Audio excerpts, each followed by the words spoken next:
As you know, this is Thursday, October 1st. And I remember 3 years ago, I remember the day like it was yesterday. Wasn't working at KDWN. I was doing another show at the time and on another station. And I was dating a girl at the time.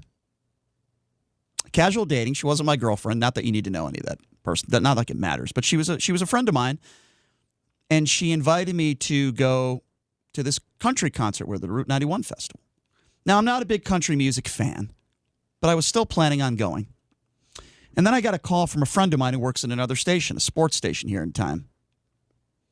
Give out his first name, Chris. Not C-Win. Another Chris called me. Said, hey, do you want to go to the Knights game? You know, I got a credential. I know you have a credential. It was a preseason Knights game. I think the game started like at a weird time. It was like a 5 p.m. start that day. I said, you know what? That's more up my style. So I called my friend. I said, listen, I appreciate the invite.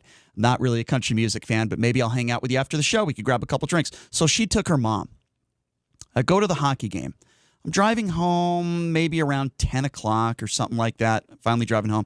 I get my phone's just blowing up. Hey, put on CNN. Hey, put on the local news. What? What's going on? There's a major shooting at the Route 91 Festival. I said, oh my God. I put on the TV. And I didn't know how serious it was. But then when I saw CNN covering it and Fox News, and they kept showing the loops of the video, I said, boy, this could be really bad. And I was thinking to myself, geez, people might have died. I had no idea that night 58 people would lose their lives at the hands of a madman. I'm not even going to say his name, who shot bullets and sprayed bullets through his Mandalay Bay hotel room, and it was pre-planned. And then I remember calling my friend. It was ringing. She wasn't answering. I remember calling her every hour until at the time I didn't know, but her phone died. And I didn't have her mother's phone number. And then the next day I got a call from her mother, and it's a call you never want. It's a call you never want. And immediately when her mom called me and I didn't recognize the number and she told me who she was, I expected the worst, and I expected her to say that, you know, my friend was gone. Because at that time, I knew how serious the situation was. Mom told me she was shot in the back once, and she was fighting for her life at UMC. And I wanted to go to see her, but I knew that, you know, she was undergoing surgery, and it just wasn't a good time for me to go. Spoke to her mom, and in the coming days, she survived. She moved back to California, and her life has never been the same. She's had to go through rehabilitation.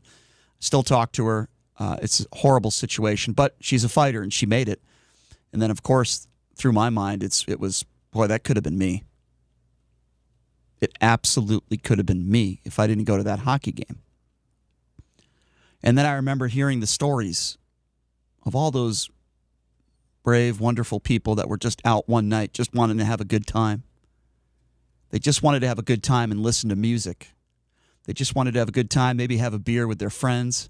They weren't doing anything wrong. They were doing what most people enjoy doing, hanging out with their friends, listening to good music, having a couple adult beverages.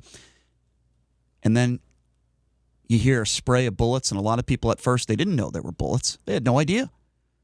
And then the chaos erupted, and there were bodies everywhere. And the images on TV are images that I'll never forget. I can't even imagine what people have to go through that were there that day. I understand that MGM has settled the lawsuit. I believe it's somewhere around $800 million, I believe. And there's about 4,000 people. That won't bring anybody back. You know, I was going to say at first, this isn't MGM's fault. But recently and lately, changed my tune on that. Obviously, the mastermind, the guy who's responsible for this, the animal, is Paddock. But when you look at the way MGM has handled this, and I've openly criticized them for it, the counter lawsuit against the victims, using the parking lot where this tragedy happened as a pay to park, is utterly disgusting, in my personal opinion. So go ahead, let MGM dish out $800 million. It's not going to bring those people back, but for those people that are still hurting, for those people, you know, throw a couple $100,000 in their pocket. For God's sakes, they deserve it for what they've had to go through. I have no problem with that whatsoever. And I've said it time and time again with everything that's happened in Las Vegas. and all these concerts and all these people that flock to Las Vegas every weekend, every day, I am sadly surprised that this hasn't happened before. I hope that some people have learned, don't let your customers go up a private elevator shaft. If you see luggage that might seem strange, I'm not blaming the bellman. I'm not blaming the people who checked in paddock. How do you expect anything like this to happen? I am blaming the response. I think there are some great police officers that did some great police work that day, and they're heroes.